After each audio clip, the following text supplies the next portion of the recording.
Olá, muito boa tarde. Foi missionário em Angola e, após ter vivido anos de conflito armado e ter participado no processo de construção da paz, regressou a Portugal para estudar. Um percurso no ensino superior do padre Tony Neves, que começou pela comunicação social e depois na ciência política, tendo concluído recentemente o doutoramento com uma análise ao papel da Igreja Católica na construção da paz em Angola. O padre Tony Neves é hoje convidado do programa Eclésia. Muito boa tarde. Boa tarde. Obrigado por estar connosco. Padre Tony Neves, este trabalho, a tese de doutoramento que defendeu há pouco tempo, é resultado de quê? Que processo de construção teve esta investigação? Eu costumo dizer que é a minha vida que está aí, porque desde que em 1988 foi decidido que eu iria trabalhar como missionário para Angola, a partir daí a Angola faz parte da minha vida. Mais do que uma missão, é uma paixão. E por isso estive lá entre 89 e 94, num período particularmente complicado da história de Angola. E depois, quando regressei... Esteve no interior da guerra, não é? Estive sempre no coração da guerra, entre o Uambo e o Cuito, que foram as duas únicas cidades que foram, em 93, portanto o ano que eu lá estava, foram completamente arrasadas. Quando regressei, estudei então comunicação social, mas sempre muito nesta perspectiva missionária. E muitos dos trabalhos jornalísticos que fiz a partir daí foram sobre Angola. Não exclusivamente, mas muito sobre Angola.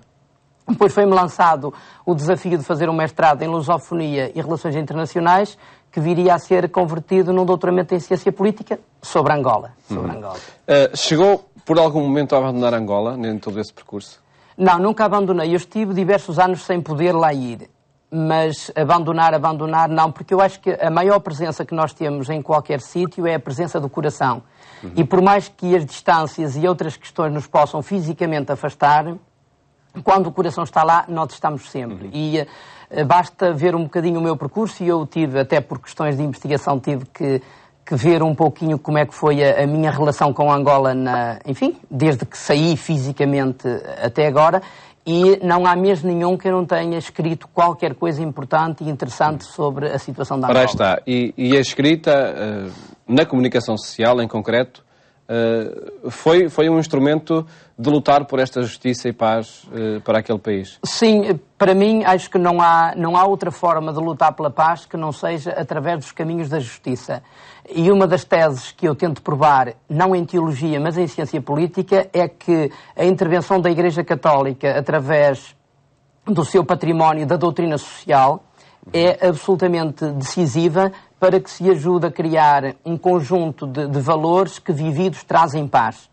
E, no fundo, a fundamentação teórica da minha tese é muito na linha da doutrina social da Igreja, mesmo que depois vá buscar alguns cientistas políticos, como é normal numa tese que é absolutamente laica e é em ciência política. E que ciência política é aí definida para sustentar a sua tese? Bom, eu tento sobretudo buscar uma linha de fundamentação que tente provar que nós só fazemos verdadeira política quando pomos as pessoas acima de tudo. Sabemos que não é fácil. Quando nós olhamos para os procedimentos políticos, nós reparamos que há muitas vezes ganâncias desmedidas de ter e de poder, e isso desvirtua completamente aquilo que eu considero ser o essencial da política, que é o serviço das populações, o serviço do bem comum. Mas também fica claro ao longo da minha fundamentação teórica que quando os governantes servem as pessoas, sobretudo os mais frágeis, quando há uma preocupação do bem comum acima de tudo, quando as pessoas não entram por clientelismos nem por caminhos de corrupção, esses líderes de facto servem as pessoas e criam felicidade. E é isso, acho que o grande objetivo da ciência política é criar felicidade nas pessoas. Para isso contribuiu muito o papel da Igreja Católica, no caso de Angola e no pós-guerra. Fala-nos um pouco desse levantamento de documentos, de depoimentos, movimentos, instituições, artigos, um conjunto enorme de exploração de trabalho de campo do autor para descobrir muitas coisas novas ou, sobretudo, para recolher informação que ia acompanhando. Pois, um dos trabalhos interessantes que acabei por fazer foi essa recolha, quer de documentos, quer de depoimentos, quer de acontecimentos. Aliás, essa trilogia acompanhou-me durante toda a investigação. E a primeira grande conclusão a que eu cheguei é que no período em estudo, estamos a falar de 1989, quando cai o Muro de Berlim e acontecem os primeiros esforços de negociar a paz para Angola, e 2002, que é o ano da morte de Jonas Savimbi e do memorando de Luena, que terminou definitivamente com os combates. Portanto, neste período, a Igreja Católica em Angola publica 58 mensagens. É um número extraordinário. 58 mensagens. Eu estudei-as, claro, uma por uma, e reparei que havia ali um fio condutor. Sempre a denúncia das injustiças que se praticavam num contexto de guerra. Não é preciso numerá-las, todos as conhecemos. Depois, por outro lado, propostas muito concretas de valores e de princípios. E depois, e essa é a parte que me parece mais decisiva, práticas concretas de trabalho a favor das vítimas da guerra. Portanto, trabalho, empenho muito claro para que a pacificação do país aconteça e para que os danos terríveis da guerra civil possam ter o menor impacto possível, não é? Com a ajuda às populações vítimas. E é muito interessante essa análise documental porque se vê uma igreja extremamente empenhada. E unida também ou estava dividida de acordo com as frações políticas? Bom, a igreja em Angola é composta por pessoas e as pessoas têm todas as suas raízes, têm todas as suas tendências, as suas opções de fundo. Agora, acho que apesar de haver algumas divergências no seio da Igreja Católica, como havia em todas as instituições e há sempre, eu acho que no essencial houve unidade. E foi isso que permitiu à Igreja intervir. E intervir com credibilidade, porque a gente nota que sempre que a Igreja se pronunciava não havia dissidências públicas. Acredito que quando os bispos se reuniam para escrever uma mensagem, que houvesse um ou outro que não concordasse com algumas das partes das mensagens, o que me parece perfeitamente normal. Não foi afirmando publicamente. Mas, exatamente. Mas depois, quando a mensagem era publicada, era assumida por todos, era lida em todas as igrejas, de todas as comunidades, de todas as dioceses, e isso deu mostrou uma comunhão que foi absolutamente decisiva para que a intervenção da Igreja fosse de facto efetiva.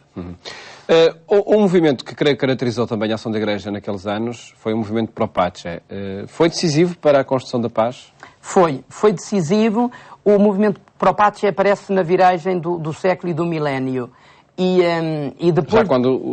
Já na parte final, Na parte final já da Guerra Civil. Mas é se calhar a última grande intervenção da Igreja e a machadada decisiva na onda belicista de alguns políticos e militares em Angola. Era mais que evidente para o povo já há muito tempo que a paz tinha que chegar. O povo não aguentava mais, o sofrimento era exagerado e o povo queria a paz. Agora nós sabemos, e eu também faço o estudo de alguns cientistas políticos que dizem que os conflitos têm o seu lado bom para alguns. Porque há muita gente que lucra com as guerras. Quem fabrica as armas, quem fabrica a logística militar, os próprios militares envolvidos. Enfim, a guerra, apesar de tudo, beneficia uma ínfima parte de um país em guerra, mas beneficia essas pessoas que com ela lucram. De qualquer maneira, para o povo, para a sociedade em geral, era óbvio que a guerra não fazia mais sentido e era preciso encontrar urgentemente um caminho de paz. E o movimento Pro Pace só podia nascer no seio da Igreja Católica, que era a única instituição que tinha alguma capacidade para enfrentar os políticos e militares, mas ele vem dar os 10 mandamentos, onde diz claramente que é preciso arranjar um cessar-fogo, é preciso negociar a paz, o povo não aguenta mais, é uma injustiça que se está a fazer e há que encontrar caminhos para que os combates acabem. Ora, o movimento Pro Pace foi de tal modo importante que mesmo em termos internacionais foi muito amplificado e, em consequência de todos esses empenhos, Dom Zacarias Camoanho, que era o presidente do movimento e era o presidente da Conferência Episcopal na altura, recebeu o prémio Sakharov do Parlamento Europeu. E creio que tudo isso ajudou a que a paz viesse e chegou felizmente em 2002. Existiram depois também um conjunto de eventos que ajudaram também a que essa necessidade de paz e de justiça fosse colocada cada vez mais no centro de Angola. Sim, e há que dizer... E da comunidade internacional também, sim, não é? Sim. E há que dizer uma outra coisa importante, é que em contextos de guerra os beligerantes tornam-se nas áreas que dominam senhores absolutos e não admitem a mínima reação, a mínima discordância. Em Angola, enfim, quer o governo, quer a UNITA tentaram isso nas áreas que dominavam e a única instituição que conseguiu contrariá-los, naturalmente com muito pouca vontade da parte dos beligerantes, foi a Igreja Católica, pela autoridade moral que tinha junto das populações, por um crédito que vinha, enfim, da sua palavra sábia, mas sobretudo da sua intervenção em favor das populações. Correndo riscos também Correndo riscos, foram mortos alguns padres e algumas irmãs, muitos leigos também morreram, houve muita gente que foi apertada, mas a Igreja sempre achou que estava do lado da verdade e tinha que intervir. E de facto interveio. E por isso, ao longo da guerra, conseguiu ir promovendo alguns eventos que se mostraram decisivos para que se criasse uma mentalidade que ajudaria inclusivamente os políticos e militares a perceber que havia coisas a mudar. A começar pelo simpósio dos 500 anos da evangelização. Foi um momento onde a guerra foi claramente denunciada como uma violação frontal dos direitos humanos e foram apresentadas propostas para a pacificação do país. Depois, a visita do Papa João Paulo II, num período ténuezinho de paz, mas os grandes valores da pacificação e da reconciliação foram vividos e apresentados nessa viagem. Depois, a prisão do padre Liebscher, que é talvez o facto menos conhecido, mas para mim um dos factos mais emblemáticos. Este padre trabalhava com crianças de rua e com jovens delinquentes, entre aspas, não é? E o trabalho desse senhor, um belo dia, foi de pôr no carro dele um cartazinho e percorrer as ruas da cidade de Luanda a dizer: esta guerra é um crime, temos que mudar isto, é preciso apoiar os mais pobres que estão a ser completamente espezinhados. Ora, isso foi considerada uma traição. Foi considerada uma traição ao governo e o senhor foi preso. E é curioso que no contexto da sua prisão e do seu julgamento vê-se que o povo de Luanda está do lado do padre e o governo e as autoridades têm que libertar o padre. E esta libertação acabou por ser uma grande vitória, quer para a Igreja, quer para o povo angolano, quer para um caminho de apoio aos mais pobres e de pacificação que era preciso fazer. Para mim foi dos momentos mais emblemáticos. E por isso também o refiro neste trabalho. Depois há um acontecimento determinante também, creio eu, a morte de Jonas Savimbi, para a mudança do rumo dos acontecimentos. Chegou a colocar Padre António Neves na investigação que fez sobre este processo de devolver a justiça e a paz a Angola. Chegou a pôr, pelo menos, a hipótese académica de se Jonas Savimbi não tivesse sido morto naquelas circunstâncias? O que é que teria acontecido? Não sei, é um bocadinho difícil de trabalhar com hipóteses desse calibre. Eu acho que o caminho que se estava a fazer para a pacificação era um caminho irreversível. Podia demorar mais um ano ou menos um ano, mas a paz tinha que chegar. Claro que eu sempre defendi, foi essa sempre a proposta da Igreja Católica, que o ideal é que tivesse havido uma paz sem vencedores e sem vencidos. Sabemos que essa expressão da Sofia de Melo Brainer é uma expressão muito, muito bonita e era muito importante, se calhar, que isso tivesse acontecido.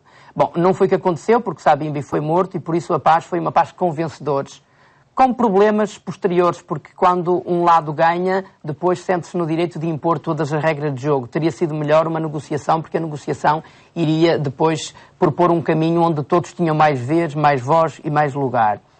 Mas eu estou convencido que morresse Jonas Savimbi ou não morresse Jonas Savimbi, a paz ia acontecer. Aliás, devo dizer que no dia em que morreu Jonas Savimbi, eu vim de Viseu com um padre da comunidade Santo Egídio que tinha conseguido a pacificação para Moçambique e viemos toda a viagem a conversar, sem saber que Savimbi nessa altura já estaria morto, sem saber que isso tinha acontecido, a conversar sobre os caminhos de pacificação de Angola. E quer eu, quer ele, estávamos convencidos que mais dia menos dia essa pacificação ia acontecer. E para mim o espanto, quando cheguei a casa, ao ligar a televisão, estavam a dar a notícia de que Savimbi tinha morrido. Pronto, e depois tudo se precipitou. Talvez a morte de Jonas Savimbi tenha precipitado os acontecimentos, mas eu estou convencido que a paz viria com Savimbi morto ou com Savimbi vivo. Não foi numa leitura, mas enfim, numa aproximação a este volume, a esta investigação que fez, pareceu-me que este trabalho da Igreja Católica, depois de 1989, foi um trabalho de mudança cultural nas populações. A Igreja conseguiu colocar nas populações uma cultura da paz? Esse foi o grande trabalho e penso que é o único trabalho vencedor. Não há outra maneira. A única maneira de mudar é através da mudança de valores e de mudança de princípios, que depois, por consequência, traz uma mudança de atitude. Aliás, se eu tive alguma dificuldade de defender esta tese de que a Igreja Católica teve impacto na pacificação de Angola, foi precisamente porque eu apostei num trabalho claramente qualitativo. E o que é qualitativo tem a ver com qualidades, não é?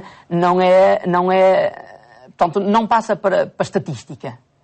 Não é aquela história de uma relação de causa e efeito. A Igreja fez isto e mudou logo aquilo. Não é? A Igreja disse, parem os combates, e os combates pararam no dia seguinte. Isso não aconteceu nem aconteceria. Foi uma mudança cultural e de mentalidade. Foi uma mudança que se fez com o andar dos tempos, com uma sensibilização através dos valores da doutrina social da Igreja, que defendem a justiça, a paz, o respeito pelos direitos humanos, a dignidade humana, e isso foi fazendo cultura, foi fazendo caminho. E aliado com esta prática dos princípios, a Igreja fez o correspondente, e que é absolutamente decisivo para dar crédito, que foi ter atitudes concretas de serviço aos mais pobres, de atitudes de solidariedade, práticas de justiça, que ajudaram as pessoas a perceber que a Igreja não tinha só teoria, tinha prática. E creio que esta teoria muito sólida e testada com 2000 anos de Evangelho, e esta prática que de facto teve efeito, sobretudo junto das camadas mais pobres e mais vitimadas pela guerra, acabou por criar cultura, e acho que isto ajudou muito à pacificação de Angola. Concluída ou conseguida a pacificação, ela é sólida, é profunda, está enraizada nas populações angolanas? Ainda não. Eu acho que estes processos são processos muito lentos. E por uma razão simples, é que nós estamos a falar de um país que teve 40 anos de guerra. 40 anos de guerra afetam pelo menos 3 gerações. E nós sabemos que gerações que viveram sempre numa lógica de guerra, onde os valores do respeito, da dignidade, nem sempre tiveram muito lugar. Mudar esta mentalidade e depois atitudes que estejam de acordo com esta nova mentalidade e esta nova cultura é qualquer coisa que vai levar gerações também a cimentar. E por isso ouvimos falar, de conflitos e de assassinos com alguma frequência em Angola, não é? Continua a haver problemas. Eu acho que o maior problema nem está tanto na instabilidade, que acontece sobretudo nas periferias das grandes cidades, porque ainda há grandes manchas de pobreza que criam atrito e problemas, mas eu acho que o grande problema de Angola ainda é uma injustiça social que a guerra gerou e que dificilmente se pode corrigir de um dia para o outro. Há meia dúzia de pessoas que têm praticamente tudo, e isso cria, obviamente, depois algum atrito social, porque há muita gente que não tem praticamente nada. E quando a pobreza é muita, quando a miséria se impõe, é normal que as pessoas que não têm nada a perder que tentem por todos os meios sobreviver. E a lógica da sobrevivência é uma lógica terrível. E são pessoas que estão do lado vencedor desse conflito armado. Algumas estão do lado do vencedor, outras não se sabe bem de que lado estão, porque o problema é que a Angola bipolarizou e ficou durante muito tempo só com 2 forças. Nunca houve grande oportunidade para o surgir de uma terceira força. E por isso dizer que esta pessoa pertence a este ou àquele é um bocadinho difícil, porque acho que as pessoas ainda não refletiram sobre o que significa pertencer a este ou pertencer àquele. Eu acho que se houvesse o aparecimento de uma terceira, de uma quarta, de uma quinta força que fossem alternativas, se calhar muita gente iria situar-se nessas forças até para tentar ultrapassar. Vejo-a com muita dificuldade, porque ainda continuam a haver muitas pressões para que não surjam forças alternativas àquelas que se instalaram nos poderes. O trabalho da Igreja tem-se mantido pela mesma matriz, semelhante àquela dos anos em que havia conflitos? A Igreja, neste momento, está a viver um período que é muito complicado. Sobretudo, é muito desafiante. É que ser Igreja em tempo de guerra é completamente diferente de que ser Igreja em tempo de paz. Neste momento, há um trabalho de base que se faz, portanto, aprofundando esta dimensão cultural da justiça, da paz, do respeito dos direitos humanos, e há, sobretudo, uma postura profética que tem que agora incidir não tanto na questão dos combates, não é a guerra que está em causa, mas tem que incidir na questão da justiça e no combate a tudo aquilo que possa ainda parecer algum resquício de corrupção.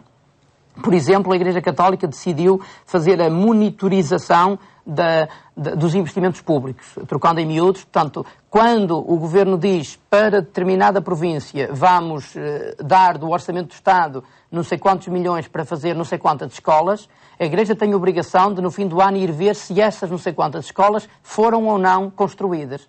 Porque senão o Orçamento diz que se fazem não sei quantas escolas, fazem-se poucositas e o resto perdeu-se, não se sabe bem por onde. E a Igreja disse, nós vamos monitorizar os investimentos sociais e os investimentos públicos do Estado. Claro que essa ideia da Igreja foi muito mal recebida pelo Governo, por razões óbvias, mas acho que é, se calhar, em termos de postura atual da Igreja Católica, o gesto mais desafiante que a Igreja lança às autoridades. Centremos novamente a atenção na tese e pegava numa consideração que fez Marcelo Rebelo de Sousa quando defendeu esta tese, há cerca, enfim, não há um mês, considerando como um trabalho único, nomeadamente pelos depoimentos que aqui se encontram, pela história que aqui se faz deste período de Angola. É, de facto, um livro, se vier a ser publicado, espero que sim, que será incontornável na construção da história angolana. Bom, sobretudo, trata de um período sobre o qual não há muita investigação feita. Bom, é uma investigação um bocadinho a quente, e por isso, em termos de história, terá os seus limites, não é? Porque, em geral, a história gosta de deixar a poeira assentar um bocadinho mais. Creio que a vantagem que tenho é que eu consegui ir entrevistar os intervenientes mais importantes de todo o processo. Portanto, eu entrevistei 21 bispos, praticamente todos os bispos, uma série de missionários, aqueles e aquelas que estavam na linha da frente.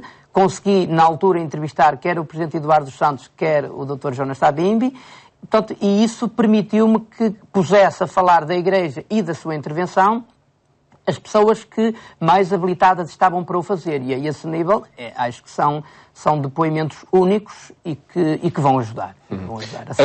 Ajudou também, sem dúvida, a presença, como há pouco referiu, e creio que é no seu documento de apresentação da tese que fala a Igreja Católica, ao ficar no cenário de guerra, mediatizou-a.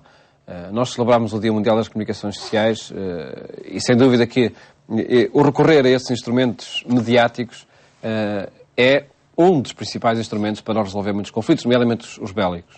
E eu costumo dizer que o maior pânico que as populações devem ter é de ter guerras à porta fechada. Porque quando as guerras estão à porta fechada, não está ali ninguém para dizer cometeu-se esta barbaridade, fez este massacre. E como a Igreja Católica esteve em todos os cenários de guerra, em todos, sem exceção, esteve no meio de todos os combates, permitiu que mesmo no meio, enfim, daquela situação que já por si é uma violação frontal dos direitos humanos, não é? Mas que não permitisse que as coisas ainda derrapassem mais. E concretamente, os casos que eu cito mais do âmbito do Cuita, a Igreja esteve sempre e não permitiu que nem um nem o outro levassem por demais, assim, muito para a frente, enfim, aquelas coisas que são típicas da guerra, os ajustes de contas, no fim alguma limpeza. E eu acho que é aí que a Igreja trabalhou bem, correndo riscos, mas estando ali para denunciar atrocidades e para dizer, por favor, vocês não vão mais longe, já mataram que chegue, já estragaram que chegue, por favor, respeitem agora o que sobrou, não é? Que instrumento foi a Rádio Eclésia durante esse período? Bom, a Rádio Eclésia, como nós sabemos, foi silenciada nos anos 70, e apenas na parte final da Guerra Civil teve permissão para voltar ao ar. Mas, infelizmente, ainda agora, a Rádio Eclésia só se escuta em Luanda. Porquê? Porque o Governo não permite a extensão do sinal ao resto do país, que eu acho que não faz sentido nenhum. E eu tenho dito, aliás, quando a Rádio Eclésia fez 50 anos, eu fui a Luanda, à Universidade Católica, fazer lá uma conferência e disse ao lado do Ministro da Comunicação Social, disse isso, que achava que era um gesto sem sentido proibir que o sinal se estendesse ao resto do país. De qualquer maneira, neste momento em Luanda, a Rádio Eclésia é muito ouvida, tem muito crédito e tem ajudado também a criar esta mentalidade, esta cultura de paz e de respeito pelos direitos humanos. Uma aposta nas comunicações sociais. Padre António Neves, agradeço ter estado aqui neste programa, onde quisemos apresentar o contributo da Igreja Católica na construção da justiça e da paz em Angola, nos finais do século XX, pela análise que o Padre António Neves faz na sua tese de doutoramento. Desejo-lhe um bom fim de tarde. Até amanhã, se Deus quiser.